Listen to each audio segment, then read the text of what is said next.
Ceci est une présentation faite lors de la première réunion du groupe des utilisateurs SIM, le 3 novembre 2010. Le but de cette présentation est d'illustrer la différence entre une modélisation d'organisation ou une modélisation de service. L'exemple que nous allons utiliser va être développé de manière interactive avec une caméra document et va illustrer une analyse que nous avons faite au niveau de l'EPFL, l'école où la méthode SIM est développée. Mon nom est Alain Wegman, je suis professeur à l'EPFL et je suis responsable du groupe qui développe la méthode SIM. Alors, si nous modélisons l'informatique au niveau de l'EPFL de manière organisationnelle, c'est un modèle que nous développons très naturellement dès que nous devons parler d'organisation. Ce modèle en fait a été développé lors d'ateliers que nous avons fait cet été concernant la stratégie informatique au niveau de l'EPFL. Et nous allons un peu illustrer les challenges liés à cette stratégie grâce à ce modèle. En utilisant SIM, on représente d'abord des systèmes. Tout d'abord l'EPFL, que l'on représente avec une sorte de flèche que nous avons empruntée à M. Porter. Et on va dire que ceci, nous représentons l'EPFL comme un composé. Donc ainsi, nous voyons l'EPFL et les départements à l'intérieur de l'EPFL. L'EPFL, c'est l'école qui nous intéresse ici dans ce modèle. Ensuite, cette école a des facultés. Et nous représentons une première faculté.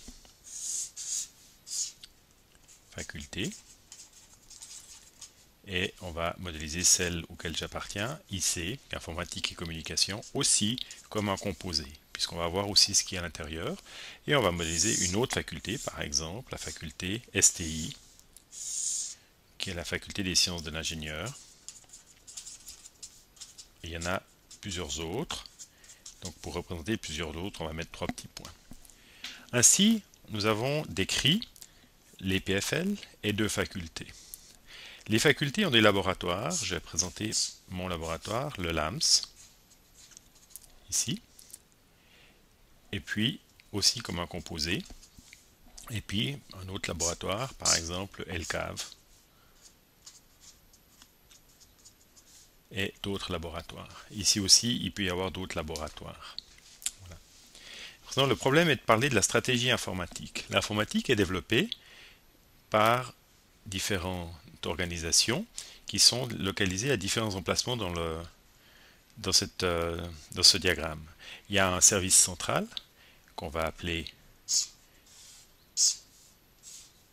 département d'IT, c'est son nom, DIT. Et lui, on va pas détailler ce qu'il fait à l'intérieur, on va juste dire qu'il est là. DIT comme un tout. Et ça, c'est un service informatique qui offre les services au niveau de l'organisation complète, au niveau de l'EPFL. Ils offrent leurs services à l'ensemble de l'EPFL. On a un service plus local que je vais appeler FIT, F, la faculté IT, as a whole, c'est tout petit ici, qui va offrir son service au niveau de la faculté à l'ensemble des laboratoires. Et on a aussi un service que je vais appeler LIT, ici, qui offre un service informatique au niveau du laboratoire. Donc si je hachure en vert les services qui offrent de l'informatique, on a le DIT au niveau de l'organisation globale, le service au niveau de la faculté et le service au niveau de du laboratoire. Représenté sous forme d'org chart, nous avons l'EPFL.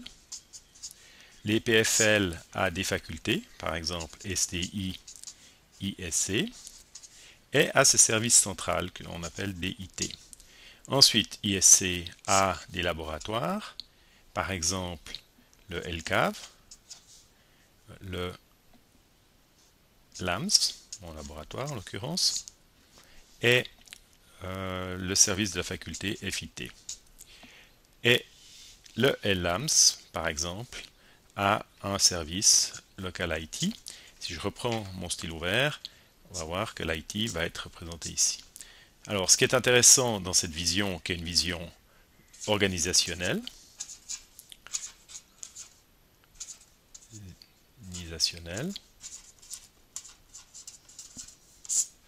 c'est qu'on représente la hiérarchie organisationnelle. En principe, c'est plus ou moins la hiérarchie des budgets, c'est la hiérarchie que l'on voit naturellement quand on regarde une entreprise.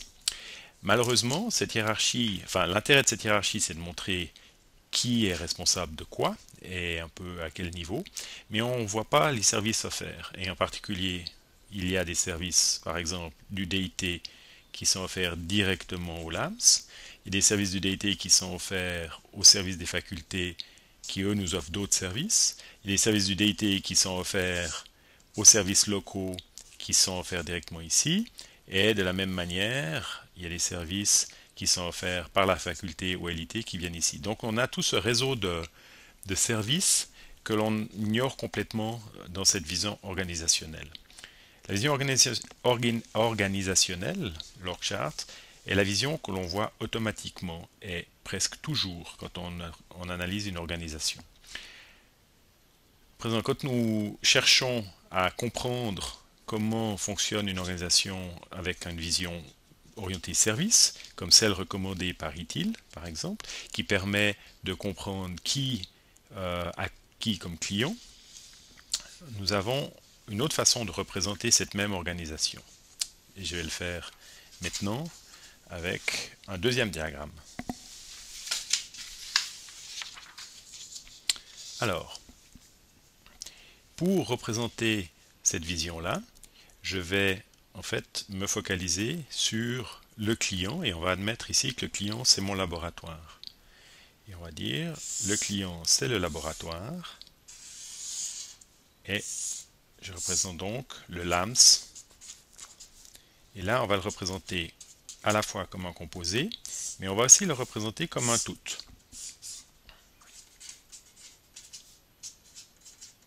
Donc LAMS as a whole, en anglais, W-H-O-L-E, comme un tout, LAMS as a composite, comme un composé. Maintenant, il faut regarder ce que je fais. Supposons ce que nous faisons dans notre labo. La première chose qu'il faut dire, c'est que ces deux visions sont deux visions du même laboratoire. La vision comme un tout, où on voit le service du laboratoire, et la vision comme un composé, où on voit la construction du laboratoire. Prenons maintenant un service offert.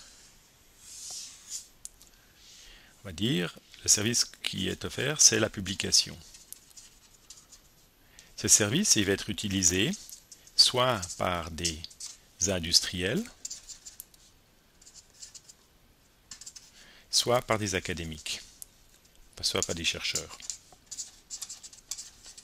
ou peut-être par des étudiants. Mais là, on va se cantonner à deux clientèles possibles. Donc, ce qu'on voit ici, c'est qu'on va modéliser le service offert aux industriels, le service offert aux chercheurs. À présent, au niveau du laboratoire, on a des chercheurs qui vont collaborer pour faire de la publication. Des chercheurs, il y a peut-être des visiteurs aussi qui vont collaborer. Donc on va tous travailler ainsi. Et pour arriver à faire ces publications, on va utiliser des services du LIT, qui est le as a whole, qui est en fait le service informatique du laboratoire. Et ce service va être offert par l'organisation LIT à ce composé. Et on va aussi utiliser des services du DIT, des services centraux.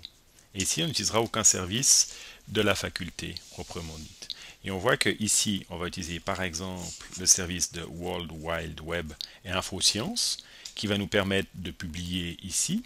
Et ici, on va probablement utiliser les services de groupware qui vont nous permettre de faire le groupware. Et dans le service de LIT, on va avoir les responsables IT qui vont nous offrir le groupware et probablement en collaboration avec le DIT ou avec différentes applications. Voilà. Donc pour résumer, ce qu'on voit ici, c'est que on a analysé une organisation qui fait un service pour des clients. On a regardé le processus qui supporte ce service, qui y participe, et on a montré que les services centraux et l'informatique locale étaient utiles dans ce service, et que pour que l'informatique locale puisse offrir ce service, elle avait besoin d'informatique centrale aussi. Et là, c'est une vision service. Donc si on représente maintenant la vision service, qui est l'équivalent d'un org chart, mais au point de vue des services. Service, ici. On aura le LAMS, qui va, lui, avoir les chercheurs, les visiteurs, mais va avoir le LIT, les services locaux d'informatique, qui eux-mêmes vont avoir les personnes système, vont utiliser des applications particulières, et les services centraux pour offrir leurs services, et on va utiliser aussi les services centraux ici. Donc si on souligne en vert tous ceux qui font de l'IT, on les voit ici, et on voit les services offerts, puisqu'on a en fait ces services qui sont offerts ici, et les services qui sont offerts ici, et le LAMS qui offre son service à son client.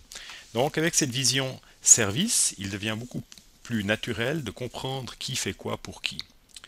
Alors ceci est une présentation qui a illustré deux approches.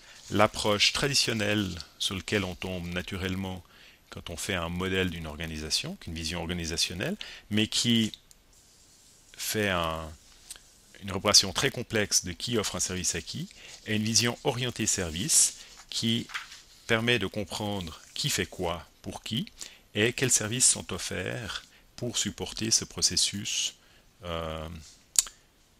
pour supporter l'implémentation du service offert à l'extérieur. Voici, ceci illustre un des principaux intérêts de la méthode SIM, qui est donc de permettre aux gens de réfléchir à une approche service plutôt qu'une approche organisationnelle. Merci de votre attention.